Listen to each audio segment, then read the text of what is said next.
Azwir Muhimbomo, tolong penjelasan 3 kitab Imam Al-Asy'ari, apa beda dan kesamaannya? Muqala, Al-Lumu', Al-Lumah dan Al-Ibanah. Terima kasih. Nanyanya levelnya udah level Buya berapa ini? Oh, pantesan Buya yang nanya. Pertama, Maqalat Al-Islamiyin. Maqalat Islamiyin ini adalah induk dari kitab-kitab Al-Firaq, aliran-aliran. Ketika membahas tentang Ahlul Hadis, tentang Musbitus Sifah, beliau mengatakan inilah akidahku. Tapi beliau menyebut Ahlul Hadis ini bukan sebagai suatu manhaj, ya, bukan sebagai suatu manhaj, ya, tapi sebagai suatu bahwa ini aliran orang-orang Ahlus Sunnah, kira-kira begitu. Terus Maqalat Islamiyin ini pernah diragukan oleh Imam Zahabi, nisbatnya kepada Imam Asy'ari, tapi ini tidak sahih. Yang benar kitab itu adalah karya Imam Asy'ari, dan ini untuk menanggapi seorang Mu'tazilah yang sezaman dengan dia. Antum pasti baru dengar juga namanya nih, Al-Ka'bi. Dia nulis juga tentang firqah-firqah versi Mu'tazilah, namanya Al-Ka'bi. Al-Ka'bi buat versi apa? Dibalas oleh Imam Asy'ari versi dia, versi Ahlus Sunnah wal Jamaah. Jadi maqalat ini adalah tanggapan terhadap bukunya Al-Ka'bi lebih kurang. Jadi dulu itu memang balas-membalas. Kalau sekarang kan disertasi, tesis itu kan mau mengomentari siapa, sepakat dengan siapa, sama kan? Sama. Cuma beda dulu komunitasnya bukan di kampus. Itu Maqalat Al-Islamiyin. Yang kedua, sebelum yang kedua, kitab ini diringkas belakangan oleh Imam Fakhruddin Ar-Razi. Kitabnya tebal, tapi diringkas jadi kecil sekali, cuma 60-70 halaman. Di belakang itu Imam Fakhruddin Ar-Razi curhat. Apa kata beliau? Banyak orang salah faham tentang saya. Dikira saya ini doyan filsafat. Padahal saya mengkaji filsafat untuk membantahnya. Beliau mengatakan akidah saya Ahlus Sunnah wal Jamaah. Imam Ghazali kan juga gitu, sama ya. Jadi kitab ini kalau ribet baca aja kitab Fakhruddin Ar-Razi ya. Sama, judulnya mirip-mirip ya, ada Islamiyin juga ya. Terus kitab kedua itu Al-Luma. Ini ditulis waktu di Basrah. Orang Basrah ini cenderung mentakwil. Maka kitabnya Ahlus Sunnahnya mentakwil, tapi tidak ta'til. Kelompok Mujassimah kan nggak ngerti beda takwil dengan ta'til. Dikira kalau kita mentakwil satu ayat, dikira kita mentaktil. Apa arti ta'til tadi? Menafikan sifat. Nah, maka kita kasih tahu, antum yang mau ngaji coba dengerin ya. Ke mereka loh, bukan ke para buya ini loh ya. Beda loh takwil dengan ta'til. Takwil itu cuma sorful makna, memalingkan makna lafaz, bukan nafyul lafzi. Ta'til itu menafikan lafaznya. Istiwa dianggap ini bukan sifat Allah gitu. Ini dinafikan dalam ta'til. Oke. Kitab Al-Luma di situ memberi ruang karena ditulis waktu di Basrah. Karena orang beda negeri, beda wilayah, nanti akan ngobrolnya sama siapa? Anzilun nas manazilahum. Berbicaralah dengan orang-orang dengan bahasa mereka. Nah, bahasa di sana bahasa takwil. Ketika pindah ke Baghdad, nah disitulah dahsyatnya ya. Beliau ini kan bolak-balik Basrah, Baghdad. Ketemu murid dari Al-Marwazi, namanya Al-Barbahari. Al-Barbahari, pernah dengar ya? Baru dengar juga? Aduh. Al-Barbahari ini wafatnya gak jauh beda dengan dia, dengan Asy'ari. Itu punya riwayat versi Ahlur Riwayah, tidak ada penjelasannya tentang akidah Imam Ahmad. Barbahari, Marwazi, Ahmad bin Hanbal. Ini beda guru nih. Imam Asy'ari karena bergaul dengan mereka, maka menulis kitab yang juga pakai riwayat, tapi ada tambahan-tambahan beberapa kalam di situ yang mendekati akidah Imam Ahmad. Dia tulis namanya Al-Ibanah fi Usulid Diyanah. Tapi riwayatnya dari beberapa gurunya, salah satunya yang dia dapat pemahamannya dari Zakaria As-Saji dan lain-lain ya. Karena beda guru, beda bahasa. Kata Barbahari, kamu ngomong apa sih? Gitu. Kira-kira begitu. Oh, berarti dia nggak nyambung. Mereka ini nggak nyambung bahasanya. Kenapa Barbahari tidak biasa berdebat, Asy'ari biasa berdebat. Maka bahasanya sudah beda. Itu kitab Al-Ibanah. Tapi hati-hati teman-teman, Al-Ibanah ini ada beberapa kejanggalan dalam beberapa manuskrip. Bukan Asy'arinya yang janggal, tapi manuskripnya. Manuskrip itu kan tulisan orang. Satu riwayat, bahkan dulu saya kira teks ini aman, ternyata ada di dalamnya. Yang Doktorah Faukiyah. Saya udah husnuzon, ternyata nyelip, gak kebaca halaman bagian itu sama saya. Di situ masih ada lafaz ya sakinal arsy. Mungkin gak seorang Asy'ari merubah lafaz Quran dari Rabbal Arsy menjadi sakinal arsy? Mungkin gak? Berarti udah dimasukin. Namanya madsus. Madsus itu penyusupan, disusupin kitabnya. Di manuskrip yang lain ditulis apa? Ya sakinas sama. Yang ada ya Rabbas sama. Karena di Quran, Asy'ari kan ngomong, akidahku akidah Quran dan Sunnah. Gak mungkin dia merubah kata Rob jadi sakin.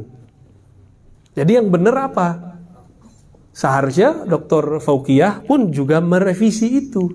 Tapi di zaman itu, jadi aliran mentahkik, jadi teks itu ketika kita ambil, kita salin, waktu menyalitnya ada teknik metodologinya, ada namanya teknik diplomatis. Diplomatis itu nyalin aja, di compare. Tapi ada metode lain, metode kritik. Ketika dicek mana yang pas, oh ternyata yang pas dengan dalil-dalil yang sahih, yang menjadi asas beliau itu bukan sakin, tapi Rabb. Ya, sakinul ars bukan, tapi Rabbul ars. Coba antum cari berapa lafaz di Quran lafaz Rabbul ars. Ada beberapa. Ada nggak lafaz sakin? Ada nggak di hadis lafaz sakin? Nggak ada. Jadi semua manuskrip yang ada sekarang itu harus direvisi lafaz ya sakin. Ya itu aja. Tapi mereka di Saudi juga tahqiq, bahkan dijadikan sebagai risalah doktorah. Dan ini mereka jadikan bahwa Asy'ari 3 periode cuma karena lafaz sakin itu. Sakin ya miskin. Enggak mungkin. Asy'ari mustahil ayyakula ma la yakuluhu Allah wa rasuluh ya. Mustahil. Karena kaidah di depannya sudah jelas. Kira-kira begitu. Tapi orang kalau nggak mengerti fun ini, dia ngotot dengan apa yang tertulis di dalam manuskrip. Baik. Ada lagi? Terakhir? Waduh, antum udah tag lama nih. Baik Bu ya. Alhamdulillah berjumpa ya Bu ya. Ada beberapa waktu jadi. Alhamdulillah. Ini mungkin agak bergeser dengan tema Bu ya, cuman karena kita mengamati dialog-dialog kita di majelis-majelis dan juga di media sosial ya. Minta dijelaskan sedikit ya tentang urgensi ilmu bersadar. Karena kami ini banyaknya bersunat bersadar. Itu ya. Oke.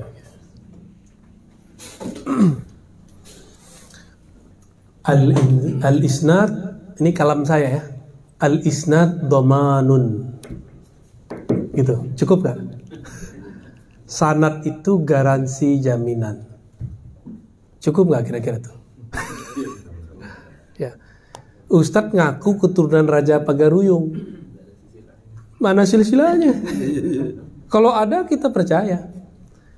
Antum ngaku keturunan Raja Bengkalis, tinggal tunjukin silsilahnya. Ada, oh iya, ada lagi yang ngaku keturunan Raja Malaka. Ayo sini sanadnya, tinggal dicek. Ada sanad belum tentu diterima, dicek dulu sahih atau tidak sahih, nyambung atau tidak nyambung, munqati atau muttasil. sikoh atau tidak sikoh. Jadi apa guna sanad? Domanun. Itu cukup, Ustaz. Jadi apa jaminan bahwa pemahaman saya sama dengan pemahaman Nabi? Nah, ini bahasa kasarnya udah ke sana dah. Saya harus punya sanad pemahaman sampai ke Nabi. Sanad hadis gak cukup, harus punya sanad akidah sama mazhab. Karena pemahaman fiqhuddin ada pada akidah dan mazhab. Sedangkan hifzu nususiddin, menghafalkan nas agama, itu ada pada ahlu riwayat. Baik riwayat Quran ataupun riwayat hadis. Ini saya revisi, dulu saya salah ngomong. Saya mengatakan tradisi ijazah cuma di kalangan ahli tasawuf dan ahli hadis. Ternyata saya diprotes sama kawan saya yang ahli Quran. Kita juga punya, Ustaz. Saya dulu menganggap ahli hadis itu bagian dari Al-Quran. Nah, sekarang kita pisahkan. Ada sanad Quran. Kenapa? Karena sekarang banyak rumah tahfiz, tapi tidak bersanad. Baik pemahaman fikrohnya, apalagi harokahnya. Ya, apalagi pemahamannya. Terakhir yang mau saya sampaikan, ini pesan penting dari guru-guru mulia. Akhir zaman, ini akan saya ulang-ulang ya, selama ke Pekanbaru kemanapun. Akhir zaman ini para asatis, kita nggak boleh hanya euforia dengan sanad, Ustaz. Tidak hanya euforia dengan Asy'ariyah kita, Syafi'iyah, nggak cukup. Jadi ada fikih Syafi'i yang kita pakai, ada akidah Asy'ari, ada tasawuf Sunni, ya. Tapi ada di hadis Imam Muslim itu kan pertanyaannya ada 5, ya, ada 5 ya. Tapi yang keempat dan kelima satu tema tentang akhir zaman. Akhir zaman ini dipecah jadi 2. Satu harokah, yang kedua khilafah. Berarti pilar aswaja itu kita tambah nih. Islam, iman, ihsan. Harokah, pergerakan. Yang kelima, khilafah. Kita mulai dari khilafah biar harokahnya ngikut.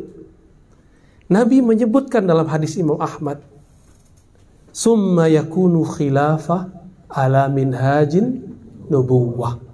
Hadis Imam Ahmad. Jadi setelah ada khilafah Rasyidin, khilafah yang adhan, jabbaran, terakhir lafaznya penting, ala minhajin nubuwah, berdasarkan manhaj metodologis kenabian. Metodologis nubuat itu pakai ro'yu atau pakai wahyu? Wahyu sekarang sudah terputus. Terus turunnya ke siapa? Maka ada ulama warasatul anbiya, bukan warasatul rusul.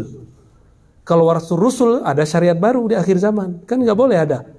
Yang ada warasatul anbiya. Kalau pada ulama jatuhnya ilham. Maka al-khilafah itu bukan gerakan politik, nafsu, ambisi, apa istilahnya? Ambisius. Ini gerakan ruhani. Kalau khilafahnya ala minhajin nubuwah, berarti harokahnya ala minhajil walayah. Berdasarkan manhaj kewalian. Gitu. Dan kita beruntung. Seremnya ada. Apa seremnya? Semua musibah, semua keburukan, maksiat, dosa, umat terdahulu dari zaman Sayyidina Adam sampai zaman now ada. Itu cukup dibuka handphone sudah ada semua. Maka antum aja yang soleh-soleh nih zohirnya di rumah belum tentu soleh tontonannya kan. Karena fitnah akhir zaman udah begitu ya. Udah begitu nggak bisa, nggak ada yang kita nih suci, nggak ada lagi. Tapi Nabi dulu pernah ngomong tentang manhaj walayah itu. Mereka disebut ahlul badar. Salah satu mauqif Nabi tentang mereka apa? Coba antum pikirkan. Nabi ngomong begini, i'malu ma syi'tum fa innallaha qad ghafara lakum. Kamu buat apa aja deh suka-suka, Allah pasti ampuni. Itu makom mereka apa? Kekasih. Kekasih kita sebut wali. Wali itu kekasih karena kenapa? Karena ada apa dia jadi kekasih? Orang cinta itu karena kenal atau nggak kenal? Karena kenal, bukan hafal, kenal. Hafal wajah orang belum tentu kenal orangnya. Kalau udah kenal seneng nggak? Kalau udah seneng, jatuh cinta. Kalau udah cinta, kita berkorban untuknya. Kehendak dia, kehendak kita. Maunya dia, maunya kita. Itulah manhajul wilayah. Manhaj kewalian. Semoga kita masuk ke barisan itu, maksud saya. Antum boleh bergerak di partai politik manapun, tapi pakai kolbu.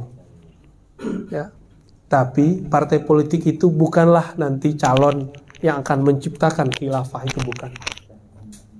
Nanti di lain waktu saya cerita bagaimana proses bentuk khilafah itu nanti. Bukan dengan cara selebaran, enggak, demo, enggak, marah-marah, enggak, pakai takbir, enggak. Ada takbirnya, tapi bukan takbir yang membenci. Ada takbirnya, tapi takbir yang pakai zauki. Nah, nanti sampai di sana kita. Nanti ke depan kalau umur kita panjang kita membahas itu. Nah, maka semoga nih para asatis jangan cuma euforia di 3 itu, aswaja yang 3, tapi kita harus masuk ke khilafah, harokah ala minhajil walaya, dan al-khilafah ala minhajin nubuah. Maka mulailah latih kolbu, ya. Jangan, bukan berarti kita menggantungkan hidup dengan mimpi. Kan ada juga nih sekarang yang menggantung hidupnya, nasibnya di akhir zaman lewat mimpi seseorang. Tahu kan maksudnya? Enggak juga, kita enggak begitu. Mimpi itu hanya sebagian. Yang benar itu dia dapat ilham dalam keadaan sadar, bukan dalam keadaan tidur. Tidur lain cerita. Nah, gimana caranya? Maka haruslah jalur tasawuf. Tasawuf yang mana? Tasawuf terbagi 2 juga. Tasawuf wiridan, ijazahan, kholwat, ada tasawuf ma'rifat. Nah, yang bisa sampai ke sini tasawuf yang mengantarkan kenal kepada Allah, bukan hanya sibuk dengan riadoh yang bikin kita sesama torikot saling hujat menghujat. Kan sekarang begitu, torikot ini hantam ini, ya lewat, nggak masuk barisan. Jadi saya harapkan saya nanti para asatidz, para masyaikh mulai aware ke sana, ya. Jangan hanya euforia di keaswajaan kita. Wassallallahu ala Muhammad. Ya. Karena waktu asal mau masuk terakhir, kita minta closing statement kepada Buya. Bagaimana kiat yang akan kita jalankan untuk menjaga prinsip akidah Ahlus Sunnah wal Jamaah ini. Kedepan para ustadz akan, mohon maaf ya, akan berpecah. Tapi perpecahannya di bab politik. Imam Al-Juwaini mengatakan perbedaan politik itu lebih ringan daripada perbedaan fikih khilafiyah. Kita beda kunut kan gak ada masalah. Cuma sayang masuk khawarij, mereka menggoreng perbedaan politik ini digiring ke perbedaan iman. Maka harapan saya gak khawatir antum Syafi'inya gak khawatir, Asy'ariyahnya saya nggak khawatir, antum suka tarekat saya nggak khawatir. Yang saya khawatir nanti harokah walayah ini dicederai. Maka hati-hati, tolong nanti ingatkan umat, jangan sampai umat terpancing karena perbedaan politik kemudian terjebak kepada perbedaan iman, perbedaan Ahlus Sunnah. Misalnya saya ini beda sama Ustaz Alnof nanti dalam politik, itu biasa aja, ya. Saya nanti beda sama Ustadz Fulan, itu jangan dibawa ke hati, biasa aja. Ya, yang penting kami masih aswaja. Ya, tolong edukasi umat karena antum yang mengajari umat, para mu'alim, jangan takut dibenci karena itu bagian dari keriaan. Orang yang takut dibenci itu ria. Ya, so khulasatul kalam, khuzu ma syi'tum. Wassallallahu ala Muhammad.